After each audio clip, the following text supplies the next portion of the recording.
Morning, friends. This is Dolany TV. Glad to have you aboard this morning as obviously we get fired up for a big old Monday in Edmonton Oilers land. What a Sunday it was down at Country Thunder watching the Edmonton Oilers once again become the most exciting team to watch this offseason as Jeff Jackson and his new guy there, Stan Bowman, put together quite a couple of trades in which the Oilers got out from underneath a rock in one essence of it because we were up against a tight spot, and for some reason, somehow, some way this morning, worst case scenario is the Oilers only have to send one veteran through waivers to try and get cap compliant, even if they match both Broberg and Holloway. So let's stay tuned with that here for a moment. But before we get too far, if you're new to the channel, please consider hitting that subscribe button here on the channel. I ask you right now simply because I want you to think about it throughout the video.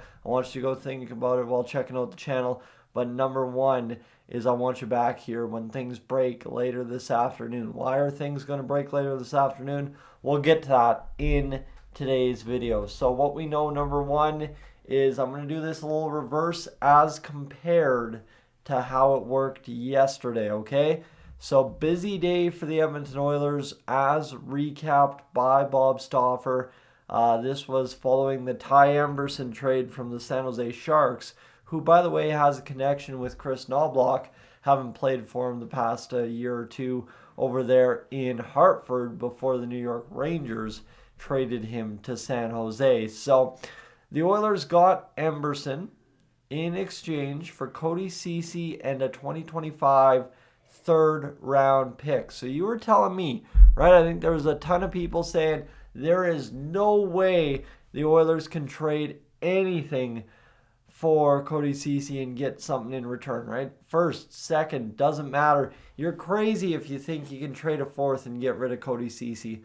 Well, here we have it. We traded a third and Ceci to San Jose, and for some reason, somehow, a lot of the discourse today on social media here as I'm waking up is the Oilers actually got the better defenseman, right? So again, when you talk about the show, when you talk about the masterclass, whatever you want to call it here by Jeff Jackson and his new guy there, quite crazy to think that the Oilers could trade the full cap hit as they did last night, and then this morning be sitting here with the better defenseman. I know. Don't let Chef Jackson cook. I almost have a feeling here that maybe the Oilers did want these offer sheets to come in simply because you look at the moves they've been able to make because of it. Kind of force your hand to get rid of some guys that were long-standing guys that you probably had to get rid of anyway, right? With the Cody Ceci thing. So at some point we're going to move on, and the offer sheets just tipped our hand and made sure we had to do it. That's not a bad thing. So we move on to the Canucks trade from yesterday as well. This one was the first move of the day. Kind of looked innocent, kind of looked whatever, right? Is very well. If you do indeed lose Dylan Holloway, you keep a player asset and you upgrade the pick, right? The fourth round pick that you acquired from Ottawa going to Vancouver for Vasily Podkolzin, and a guy who really has never put up too much. We'll have stats in a moment, but the Edmonton Oilers will give him a chance to jumpstart his career. That's exactly what Bob Stauffer's saying. That's exactly what the Oilers are going to give him, right? The Oilers have that little bit of runway here for some younger guys to jump up into the NHL level throughout the season this year. Podkolzin would be given that chance right out of the gate, Holloway or no Holloway. And what you want to see is assertive and on the forecheck and has some pace. That's nice to see. Okay, we move forward to the offer sheets. We'll get to the stats on Emberson and Podkolzin in a moment. This from Mark Spector. For the record, no salary retention for Edmonton on Cody Ceci. As the moves shake down, looks like the Edmonton Oilers have the ability to match on both Broberg and Holloway, with Kane starting on LTIR and one veteran passing through waivers. Yeah, this is where we get to that masterclass comment, right? So basically, to be cap compliant, it's as simple as the first two lines in the Puckpedia thread right here down below. If the Oilers can match both offer sheets, they can be cap compliant to start the year by putting Kane on LTIR and sending one player down with an 801 cap hit or more. So you got Brown, you got Emerson, you got Ryan, you got a ton of different options on this team to put guys through waivers and figure out who's going to be that next man up. So there you have it. That's a pretty big day, down at Country Thunder, missing that, watching Luke Combs. You can hear it in my voice, a little bit too much scream singing there because I was a little too excited, is what it is.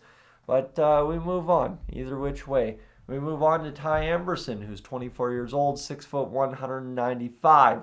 I guarantee you get through training camp, those last two numbers there on the bottom line will change. I assume he'll probably come in just around 200, 204, 205, somewhere in there, and probably be a little bit more of a truck back on the third pair and blue line. All right, 30 games played, 1 goal, 9 assists, 10 points on a terrible San Jose team. You're telling me that he can't bring about the same amount of offense as a third pairing Cody Ceci? I think you'd be kidding yourself if you say he can't. Only 24 years old and probably only going to get better for the next 2 or 3 years. I'd figure that's capable. And obviously a guy who doesn't shoot the puck much. I'm shocked here to actually see him shoot once per game and averaged 18.5 minutes time on ice in San Jose.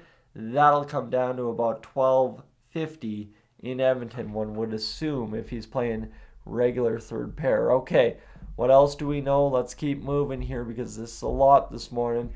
Vasily Podkolzin, right? A guy that we acquired as well yesterday.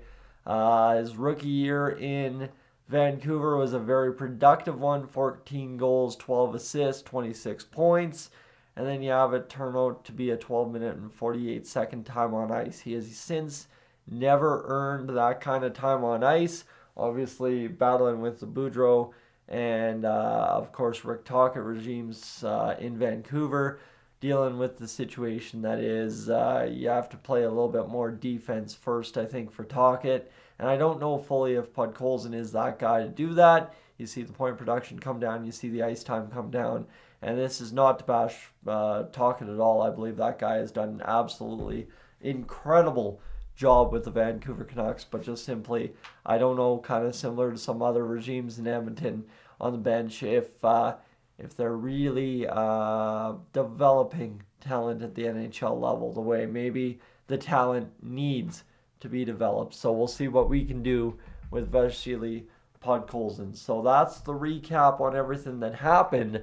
Now you're asking, Tyson, what do we know about the offer sheets truly and really?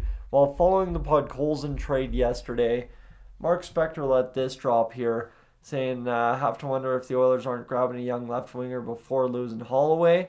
Now, we've cleared the cap space. That might not be the case, but Mark Spector did drop that he's expecting to see a Monday afternoon announcement from the Edmonton Oilers as we get this week started on those offer sheets now. That one part had shook loose, but now that both parts have shook loose, there's really no more room for hesitation here from the Edmonton Oilers. Friends, thank you so much for being aboard as we work through the morning portion. There will be more to come, as Mark Spector says here today, and then all of a sudden we'll have these two guys matched and we'll be off and running for the 2024-2025 NHL season. For right now, Stollen TV, I am up on, out of here.